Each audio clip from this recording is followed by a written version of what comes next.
इंदौर की सड़कों पर भिक्षावृत्ति की एक चौंकाने वाली सच्चाई सामने आई है। सराफा क्षेत्र में वर्षों से भीख मांगने वाला भिक्षुक मांगीलाल असल में करोड़ों की संपत्ति का मालिक निकला है। महिला एवं बाल विकास विभाग द्वारा चलाए जा रहे भिक्षावृत्ति उन्मूलन अभियान के तहत जब मांगीलाल का रेस्क्यू किया गया तो उसकी हकीकत जानकर अधिकारी ही नहीं बल्कि आम लोग भी हैरान रह गए।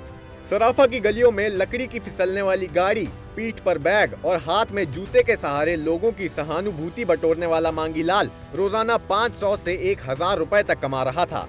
वह बिना कुछ कहे लोगों के पास जाकर खड़ा हो जाता था और लोग खुद उसे पैसे भी देते थे। पूछताछ में मांगीलाल ने स्वीकार किया कि भीख से मिलने वाले पैसों का उपयोग वह सराफा क्षेत्र के कुछ व्यापारियों को ब्याज पर कर्ज देने में करता था। वह एक दिन और एक सप्ताह के हिसाब से ब्याज पर रुपए देता था और रोजाना ब्याज वसूलने के लिए सराफा आता था। शनिवार को रात्रि के 10 बजे रेस्क्यू दल को सूचना प्राप्त हुई थी कि एक व्यक्ति जिसका नाम मांगीलाल है लगभग प्रति सप्ताह सराफा में आके भिक्षावृत्ति करता है और ये कुष्ठ रोगी है।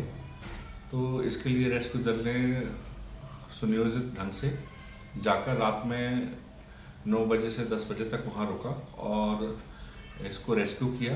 रेस्क्यू करने के बाद जब इसके संबंध में जानकारी निकाली गई तब पता चला कि यह व्यक्ति जो मांगीलाल है इसके पास 3 पक्के मकान हैं, जिसमें एक मकान 3 मंजिला है और 2 एक मंजिला मकान है और अच्छे एरिया में है ये मकान।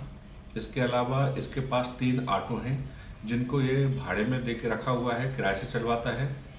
इसकी स्वयं के पास एक डिज़ायर है, 4 व्हीलर गाड़ी है और इस गाड़ी से ये आता जाता है एवं ऐसे एरिया में जाके फिर लकड़ी की जो ट्राईसाइकिल टाइप की एक फिसलने वाली गाड़ी होती है उसमें जाके भिक्षावृत्ति करता है।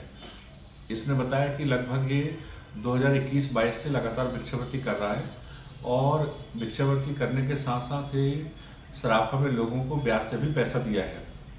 इसका प्रतिदिन का कलेक्शन भी 1000-2000 रुपये हो जाता है जो कि ब्याज से आता है। साथ ही प्रतिदिन इसको 400-500 रुपये भिक्षावृत्ति में भी मिल जाते हैं। इसने लगभग 4 से 5 लाख रुपया लोगों को उधार दिया हुआ है, लोन पे दिया हुआ है और उनसे दैनिक आधार पर ब्याज प्राप्त करता है। इसको अभी वर्तमान में शेल्टर हाउस में रखा गया है। इसके संबंध में और भी जानकारी जुटाई जा रही है और इसका सब पूरा प्रकरण बना के आदरणीय कलेक्टर महोदय के समक्ष पेश किया जा रहा है और कलेक्टर महोदय के आगामी निर्देश के अनुसार इस पर कार्रवाई की जाएगी। जी, मैं दिनेश मिश्रा, महिला बाल विकास अधिकारी और रेस्क्यू अभियान का नोडल अधिकारी।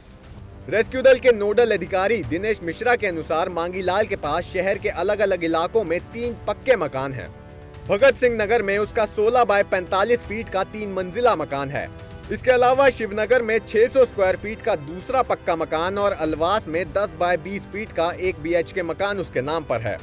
अलवास का मकान शासन द्वारा रेड क्रॉस की मदद से विकलांगता के आधार पर दिया गया था। इतना ही नहीं, मांगीलाल के पास 3 ऑटो भी हैं जिन्हें वह किराए पर चलाता है।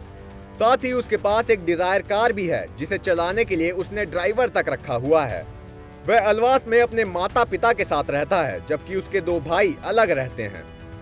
जिला कार्यक्रम अधिकारी रजनीश सिन्हा ने बताया कि इंदौर में फरवरी 2024 से भिक्षावृत्ति मुक्त अभियान चलाया जा रहा है।